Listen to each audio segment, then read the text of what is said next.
நான் போன முறை பாண்டிச்சேரி வரும்போது அந்த ரேஷன் கடை பிரச்சனையை பத்தி நான் ஒன்னு சொல்லியிருந்தேன். இந்திய அளவில் ரேஷன் கடைகளே இல்லாத மாநிலம் புதுச்சேரி தான். அப்படியே ஒரு வாதத்துக்கு நான் தெரியாம சொன்னேன்னு கூட வச்சுக்கோங்க. ஆனா விகடன் வெப்சைட்ல ஒரு நியூஸ் போட்டாங்களே, அதுல என்ன சொன்னாங்க? சுமார் 15 வருஷத்துக்கு முன்னாடியே ரேஷன் கடைகள்ல கோதுமை, மைதா, சர்க்கரை, எண்ணெய் உள்ளிட்ட அத்தியாவசிய பொருட்களோட விநியோகம் நிறுத்தியாச்சு.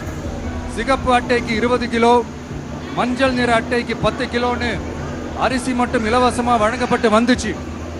அதுவும் கடந்த 2016ஆம் ஆண்டு கவர்னராக இருந்த கிரண்பேடி அவர்கள் அரிசி கொள்முதல்ல மிகப்பெரிய முறைகேடு நடக்கிறதா சொல்லி அரிசிக்கு பதிலா பேங்க் அக்கவுண்ட்ல மக்களுக்கு பணம் போடுறதுக்கு உத்தரவு போட்டாங்க. ரேஷன் கடைன்னு ப்ராப்பரா இருந்த இடத்துக்கு வருஷ கணக்கா வாடகை தரல. அதனால அந்த பில்டிங் ஓனர்ஸ் கடையை பூட்டிட்டாங்க. அங்கங்க ஸ்கூல்ல வச்சுதான் அரிசி மட்டும் தர்றாங்க.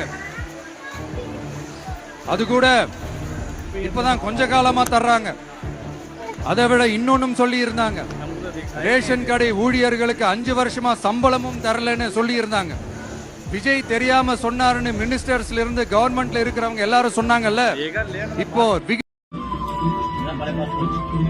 இதெல்லாம் இப்ப நான் போட மாட்டேன், நீங்க அப்புறமா